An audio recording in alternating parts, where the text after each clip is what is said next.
Muy buenos días a todos y a todas. Agradezco su presencia y participación en esta sencilla pero trascendente ceremonia en lo humano, espiritual y en el ser que todos somos. Bien, si hay alguna pregunta o alguna experiencia a compartir, adelante, estoy para servirles. ¿Qué tal? Buenos días a todos. Yo tengo una pregunta, maestro. Desde que lo conocí yo creo que cuando usted tenía unos 50 y pico. Y pues me pareció, yo estaba más chavito y me pareció muy interesante cómo, pues de ser empresario, abandonó todo, hizo toda la renunciación a esto y me causa mucho estrago porque ahora yo tengo 33 años y apenas estoy empezando ese camino empresarial y es emocionantísimo, ¿no? O sea, no vería por qué abandonarlo cada vez que vas teniendo más éxitos. Es increíble y ahora que lo recuerdo, usted que tenía 50 años más o menos en ese entonces, pues ya había hecho esa renuncia y ahora se me hace que era muy chavo aún, ¿no? Entonces me gustaría saber un poco más de esa parte de su vida, maestro, y cómo fue el decidir de estar en las más altas, en la alta alcurnia de la sociedad en Monterrey, empresario, apoderado con dinero y todo esto, hacer este cambio tan radical, ¿no? De vida, porque pues me imagino los cambios de atmósfera, los cambios de estar en restaurantes, de estar en esto, a estar trabajando con gente que todo el día todos los días les pregunta para sanar sus problemas, ¿no? Digo, esa es mi pregunta y mi curiosidad. Bueno, yo voy a hacer una retrospectiva, claro, cortita. A los 18 años, 17 años tuve ese impacto sobre la figura del doctor de la Ferrier, un científico que pudo abandonar todo y realizó la gran liberación en el Monte Kailas, solo con unos pequeños ropaje, la guerrúa y su lota, andando por los desiertos de las altas montañas. Usted sabe que las altas montañas están llenas de piedras picudas. Los caminos de terracería no son precisamente planitos. ¿Y por qué? ¿Qué liberación? Renunció a títulos y vio otras perspectivas. Entonces ya me empecé a inquietar, a leer. Pero cuando conocí a mi maestro a los 18 años, en julio del 74, en 23 de julio del 74, me impactó tanto su presencia y como si era un reconocimiento que yo venía trabajando con él. Y me dio la respuesta más clara que yo me ha dado esta primera vez que yo le pregunté, ¿a qué hemos venido aquí, a este planeta? Y él me respondió a aprender las cosas de las diferentes materias que nos toca aprender para seguir adelante en otras escuelas. El aprendizaje no se termina, solo va por etapas. Me impactó tanto que me movió muy adentro, como nunca alguien me había movido. Y dije, no, pues yo lo voy a seguir porque este sí sabe para qué hemos venido, nadie sabe. Se la pasa, se mueren y no se llevan nada. Entonces yo tengo que saber algo más de la muerte, tengo que saber algo más de la enfermedad, tengo que saber más de para qué estamos aquí, tiene que haber un propósito, no nada más evadir la muerte o la enfermedad, sino algo más. Y entonces en forma paralela, nunca fue irresponsable de mi parte. Llevé mis estudios universitarios que me enfocan hacia el servicio a la sociedad, da servicios y productos a la sociedad. La sociedad los reconoce, los aprecia en precio justo, calidad justa, etcétera, etcétera. Entonces, pues el bagaje de por parte de mi padre era industrial y pues conocí ese mundo y sus amigos, a los que también conocí, eran de la más alta nivel. También en México DF, del más alto nivel. El hermano de mi madre llegó a tener el 30% de Banamex en acciones. Víctor Rivera dio de controlar la franquicia de Sony, Hitachi, Majestic era de él, Panasonic, Goldstar y no me acuerdo cuántas más. Todos en un gran conglomerado. O sea, mi padre, mi abuelo, mi bisabuelo más bien fundó la fundidora Monterrey. O sea, venía de un legado de empresarios con proyectos a la sociedad. Sin embargo, me atrajo tanto esto que yo no quise renunciar ni a uno ni a otro. Yo sabía que en algún momento podía yo necesitar el expertise o el aprendizaje sobre negocios. Entonces estudié administración de empresas, pero paralelamente me interesaba todo lo que fuera este mundo de la iniciación, del desarrollo de la conciencia, del sentido de la vida de los grandes maestros y empecé a leer, a preguntar mucho. Pero había gente que no me contestaba, ya sabía, siempre bajo una doctrina, un dogma. Era previsible, pero no porque lo hubiera vivido, sino porque le habían dicho que así era. Y no me satisfacía. Yo veía muchas injusticias en el mundo. Me rebelé ante los abusos, como a los 19 años que vi que el mundo era un desastre, tal, me puse muy pesimista. No veía la luz, pero siempre mi maestro decía, bueno, todo estado de conciencia, hay que elevar el estado de conciencia y duro y dale con eso. Entonces siempre fue en paralelo el mundo de los negocios, prepararme. Y mi maestro me dijo, ya más adelante, me dijo, nunca deniegues de lo que la vida te da, aprovéchalo. Algún día lo vas a necesitar y ese conocimiento lo vas a poder implementar en esta misión que tenemos de la GFU. Entonces, hasta mi maestro me confirmó que no tenía que, yo andaba más como Quijote, peleándome con los molinos de viento de mis ideales, que realmente haciendo algo todavía. Aunque luego entré a la administración de los institutos, me nombraron luego, dizque presidente de consejo, yo tenía 19 años, por favor, era muy chiquillo para ese tipo de cosas, pero el aprendizaje de los consejos y de las empresas de mi padre y sus grandes amigos que también lo apoyaban en las reuniones de consejo, el que fue director de Cemex, el que fue director de Panel Rey, el propietario también, el director de finanzas de la Asociación de Financieros de toda la República, o sea, gente muy prominente. Y aprendí mucho de ellos también. Yo no decía, este es un otro mundo y rige por esto y hay que trabajarlo así. Y este es otro mundo. Yo no quería renunciar a ninguno de los dos.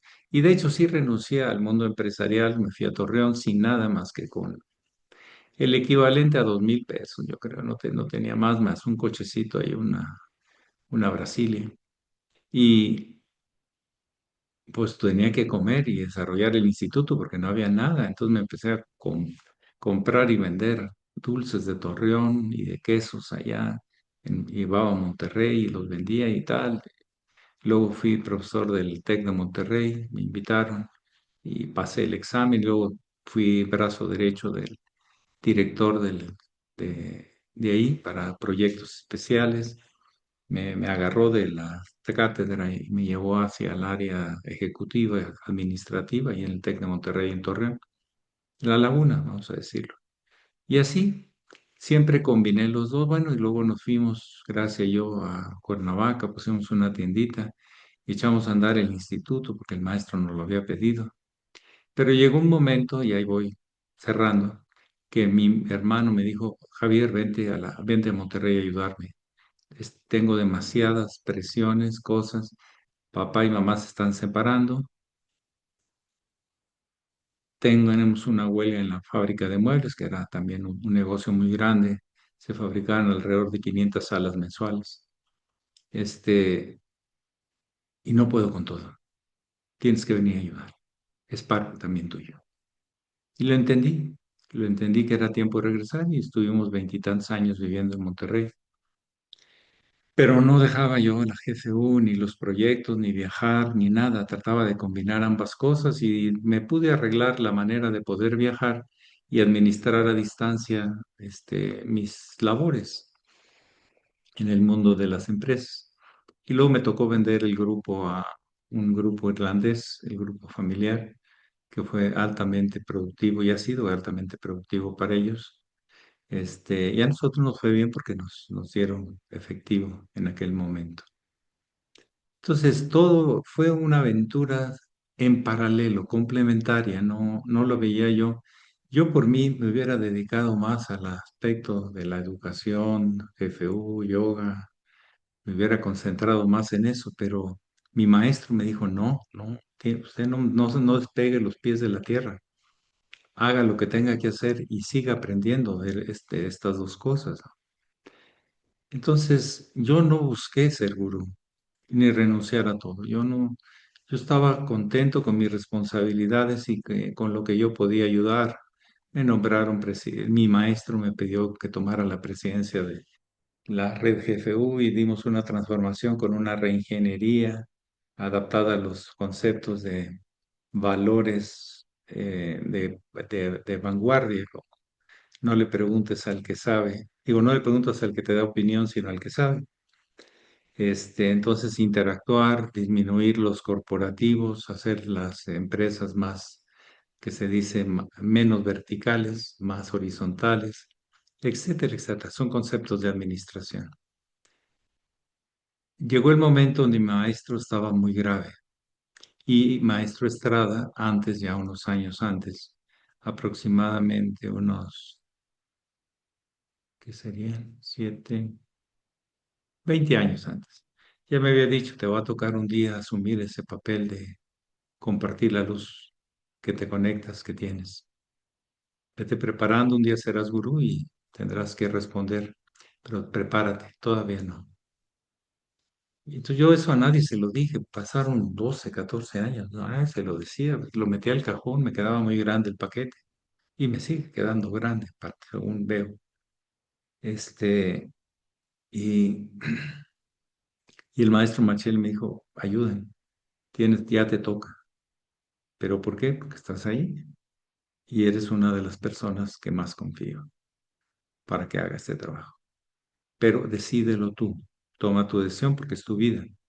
Entonces le pedí tiempo, lo consulté con toda mi familia y me dieron toda la aprobación y apoyo. Hasta me hicieron una gran fiesta muy hermosa, familiar, de despedida, alegre, bailando. Me hicieron obras de teatro mis hijos. Fue muy bonito. No había tristeza, no era abandono, era salir al mundo a servir a la humanidad. Si ya había aprendido algo en la familia, pues era a trasladarlo a otros seres humanos. Entonces fue paralelo y el momento que tocó decidir, pues yo realmente así, Abraham, de lo que hice fue lo siguiente, solo entregué lo que la muerte me hubiera quitado, pero anticipadamente, voluntariamente, no me lo quitó ni me lo arrebató porque me morí, sino porque yo decidí entregarlo, porque sé que eso no es lo que me llevo, afectos, no me llevo bienes materiales, no me llevo nada, pero sí mi vocación de poder servir a la gran obra que me da tanto. Creo que a mí la vida ha sido muy generosa, en muchos sentidos, ¿sí? Y me ha puesto en puestos de, de, de dirección, hasta en la GFU. O sea, pero no me fascina eso, lo que me fascina es las historias humanas, lo que logro comprender más de mi alma en el alma de los demás y el alma de los demás en mi alma. Y el sentido profundo de para qué y por qué es todo esto. ¿Para qué serviría todo el oro del mundo, como dice el Jesús el Cristo, si te pierdes a ti mismo? Y lo que ha sido mi vida es tratar de encontrarme para ponerlo al servicio de la humanidad, servicio de la vida.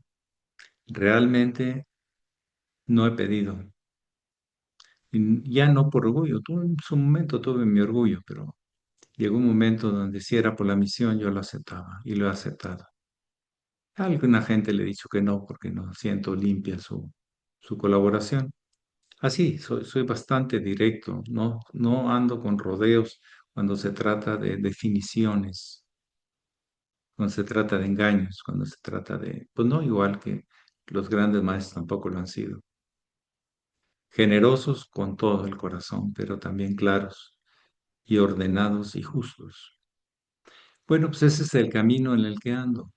Realmente no me falta nada, sino cómo justificar todo lo recibido de mis maestros, de la vida, de los grandes personajes que me ha tocado conectar, reconocer en mi vida, sea por lectura, sea en vivo.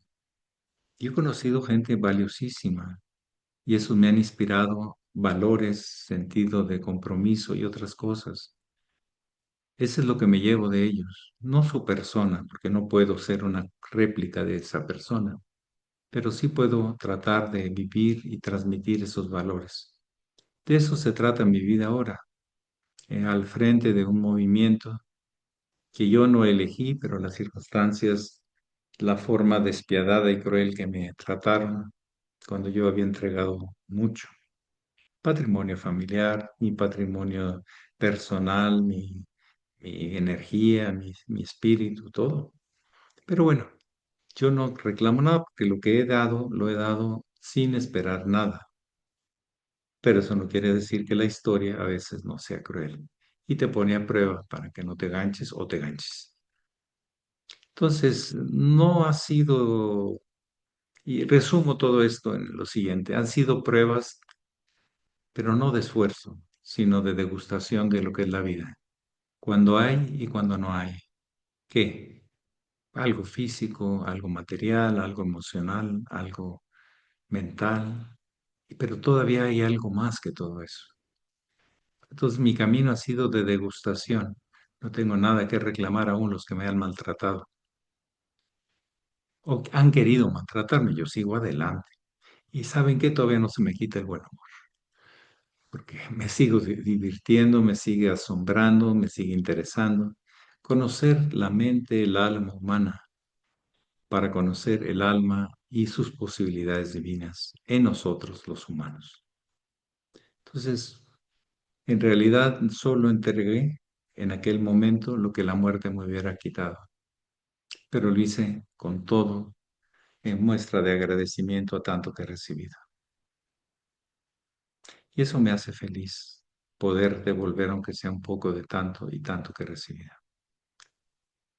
Por ahí va la cosa. No sé si me doy a explicar, pero por ahí va la cosa. Esfuerzo no ha sido. Dejar la carne no fue. El día que comprendí, ya dije, ya, se acabó. Mi padre me dijo, pues al rato se te va a quitar esas tonterías. Pues no se me han quitado. El licor, drogas realmente yo nunca le entré, pero he tratado de llevar una vida más sana, hasta donde se puede, y siempre corrigiendo, intentando mejorar, y para poder hablarle a la gente que anda buscando respuestas donde no las encuentra. Por ahí va la cosa. Pero no ha sido prueba de un héroe, no, de alguien que comprendió que había que hacer algo y lo ha hecho, ¿ya? Y me da gusto hacerlo con la gente que se acerca a apoyar este gran proyecto. Pocos o muchos, no sé, pero los que se acercan son los que están aquí. Así se los comparto. No es una confesión, sino simplemente las aventuras de un tipo regiomontano que era, y ahora soy un ser humano por el mundo. He comprendido las filosofías de Oriente y de Occidente, o le he intentado aprender un poquito más. Del norte, del sur, también he viajado mucho y siempre es maravilloso saber que hay más y hay más. ¿Viene alguien más que desee compartir o preguntar? No sé si conteste a su pregunta, espero que sí. Sí, maestro, muchas gracias. Me queda claro que encuentra más la riqueza en este estilo de vida que en la otra. La otra tiene su estilo de riqueza. Puedes ayudar a mucha gente. Yo cuando era empresario, pues prácticamente me hice un compromiso de poderles ayudar a que tuvieran su casa, por lo menos.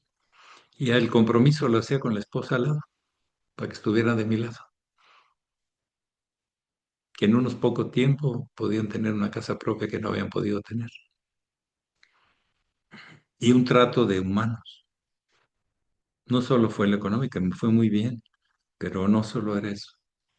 Pero tratándolos así, no se querían ir, se sentían parte de la empresa y fue parte del éxito, porque la gente cuando llegaba eran las mismas personas por años que ya conocían y eso nos daba un plus con la mayoría que tiene mucha rotación. Como es una empresa de servicios, está bien. Bien, ¿alguien más que desee compartir o preguntar algo más o de esto mismo? Adelante.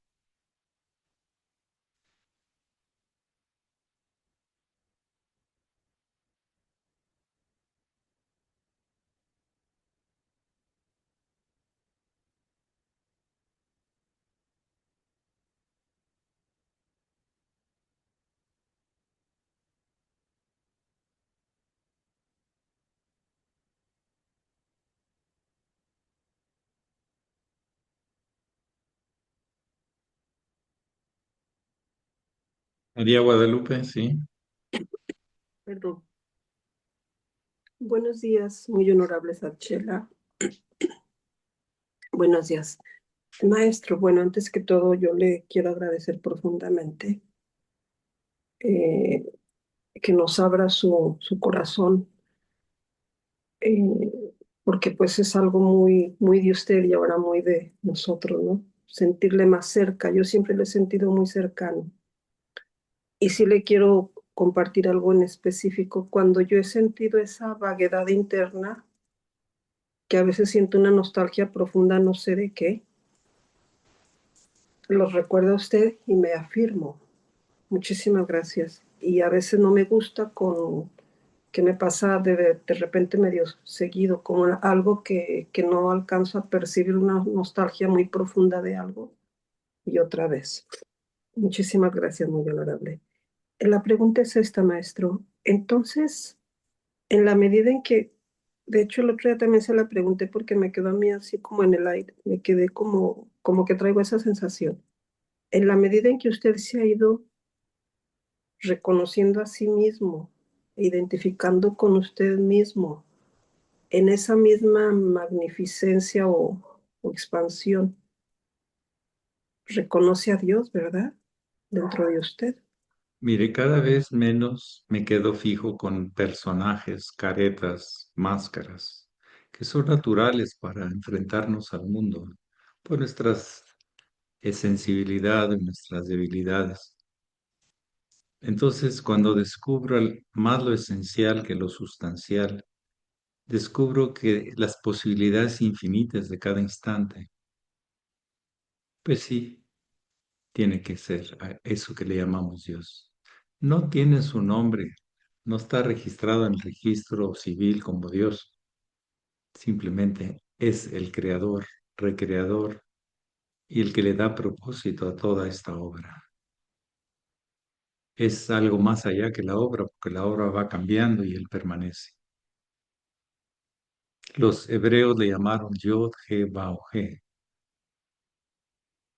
Teos en la Grecia, que luego se convirtió en Dios para nosotros en el mundo latino.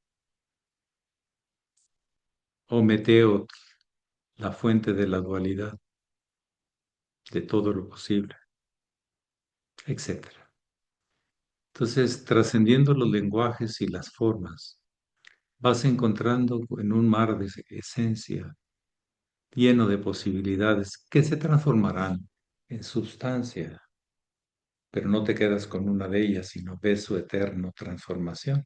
Es el aspecto de Shiva, del Espíritu Santo. Más allá de las formas, sin dejar de tener formas, es el Espíritu Santo. El tercer aspecto de la divinidad, el creador, el conservador y el transformador. Por ahí va la cosa, pero verlo, apreciarlo y no preocuparte porque comprendes que todo está cambiando en la realidad, pero no en la verdad. La verdad es una, es inmutable y eterna. Esos dos aspectos tienen que conjugarse en esa palabra tan usada llamada universo. Es diverso y al mío es uno. Es absoluto y a la vez es relativo, etcétera. ¿Alguien más que desee compartir o preguntar? Muchísimas gracias, muy honorable. Cuando veo este juego de ideas, de conceptos, En la realidad digo, pues sí, así es, así, así. Es, ¿eh? Y los bienes materiales son importantes para que el instinto no se sienta tan desprotegido. Pero en otros niveles el instinto no se siente desprotegido si el nivel mental y espiritual está claro. En la parte emocional se aferra a formas, el mental espiritual no. Y desde ahí tenemos que hacer el trabajo. Si queremos comprender para qué y por qué, es como son las cosas en este maravilloso escenario que está siempre ofreciéndonos algo más sin agotarse.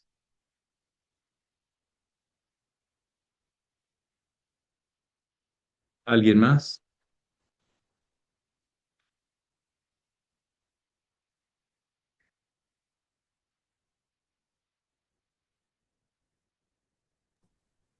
Maestro, ¿nos podría hablar un poco más de la neurolingüística y de cómo utilizamos nuestros propios conceptos para atraer estas emociones, ¿no? He notado muchas veces que las personas tenemos pues ciertos comentarios que repetimos y eso nos genera sensaciones, ¿no? Entonces te encuentras al que le gusta decir que está cansado, ¿no? O al que le gusta decir que está súper presionado por el trabajo, o no sé si les guste, ¿no? Pero al final pues cada quien trae sus códigos y yo quisiera saber un poco más de estos estudios y cómo los llevan aplicados en el yoga.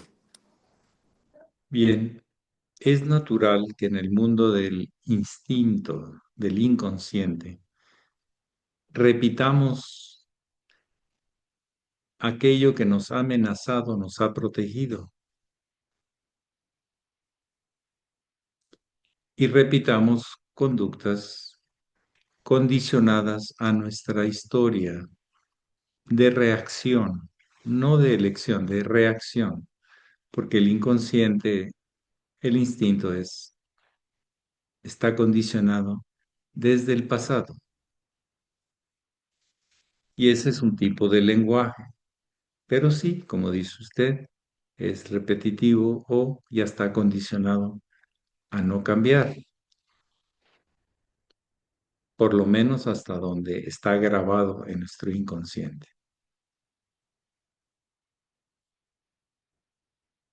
Luego tenemos otro lenguaje, el lenguaje de asociación, que está en el subconsciente, en el cerebro medio, con varios cerebros, unos 20, que tienen que interactuar y ponerse de acuerdo, y hay un gran conflicto, porque a veces, o la mayoría de las veces, no lo ven desde la misma manera. Solo un iluminado lo ve cierto y claro y no tiene duda, pero eso no se transmite, simplemente se asimila. Entonces hay otros lenguaje del mundo simbólico, del mundo asociativo, del subconsciente que también tiene sus historias, sus vinculaciones desde el pasado, de lo que ya se impresionó, lo que ya se registró en esos 20 cerebros. Se vuelve más compleja la cosa, es mucho más compleja que el inconsciente, pero es más rápido el inconsciente porque es muy primario, no tiene tantas, no hay que darle vueltas y el subconsciente le da muchas vueltas y a veces nos perdemos ahí porque no tomamos decisiones y porque puede ser, puede no ser, puede que quién sabe y puede verse así, puede verse así o domina el inconsciente. Ya en el consciente hay otro lenguaje y es tomar el tiempo porque la decisión es importante y asumo las consecuencias, no solo por el pasado, sino porque lo que veo y siento en presente. Se parece a mi pasado, pero no es exactamente igual. Hay variaciones, hay matices de diferencias, de proceso de contrastes, de enriquecimiento, de posibilidades. Entonces, otra lengua, otra expresión de verbo, de vibración, que es la neurolingüística en el fondo, pero ¿de cuál de los tres cerebros estamos hablando? ¿De qué actitudes inconscientes, subconscientes o conscientes?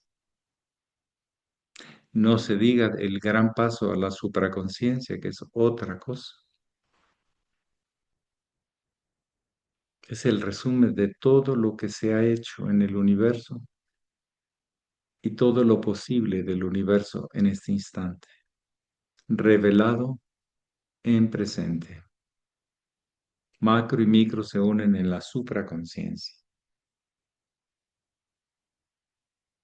Entonces, la neurolingüística podemos agarrarlo mucho desde el área técnica, de las formas de aprendizajes, pero tendríamos que hablar de qué zonas del cerebro, de qué facultades o funciones del cerebro estamos hablando en cuanto a la lingüística. Haz de cuenta que uno nos habla en inglés y el otro nos habla en chino. ¿Quién tiene la razón? Pues el chino en chino y el inglés en inglés y el español en español. El tema es si nos ponemos de acuerdo, si a lo mismo nos estamos refiriendo. Y no va a ser completamente posible porque hay variaciones de apreciación y de registro. Y depende mucho. En el consciente, en esa pausa donde todo tiene que coincidir y verse claro en sus repercusiones, en sus impactos en la realidad, en su ética, que es el estudio de los impactos de nuestros pensamientos, sentimientos y acciones en la realidad y en los demás y en mí, porque sí hay impacto. Entonces, la neurolingüística se enfrenta a diferentes mundos tratando de definir como un solo mundo. Se habla de la plasticidad del cerebro, neuroplasticidad también, son términos muy elegantes. Pero realmente, ¿cuántas personas trascienden sus condicionamientos, sus registros del pasado y se actualizan y ven su repercusión con claridad y la asumen serenamente? La ansiedad, la preocupación, el estrés, el miedo, son expresiones de esos primeros mundos inconscientes y subconscientes que a veces se alían y nos generan confusión, porque a la misma vez nos dan una emoción fija. Su forma no es exacta, igual que antes. Hay una transferencia, pero sí, hay neuroplasticidad, quiere decir que hay formas de que el cerebro se reconfigure mejor hasta este momento y el siguiente paso será a ese momento nuevo. Neuroplasticidad no es caer de un condicionamiento en otro, es trascender los condicionamientos. El yoga te dice que es posible, pero hay que morir. Samadhi significa muerte, implica muerte. ¿Quién tiene que morir? La persona. ¿Y qué tiene que permanecer? El yo trascendente, el que está unido siempre a todo el universo, el que está consciente de la revelación presente, única e inagotable de la vida universal. Y ahí, ¿qué hace la neurociencias?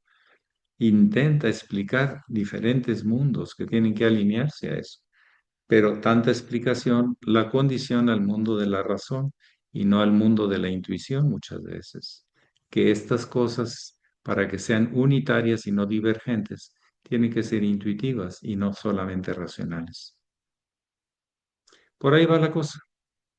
Que pasen muy buen día, no se quiebren la cabeza, pero tengan dirección del para qué y por qué están haciendo la vida que ustedes han elegido. Pax y que siguen eligiendo. Gracias, Muy maestro. honorable. Saludos a todos mis hermanos. Saludos, un Hasta abrazo. luego, buenos días, gracias. Maestro, Hasta muchas luego, gracias A Abraham. por todo lo que ustedes. comparten. Saludos. Gracias. Adiós.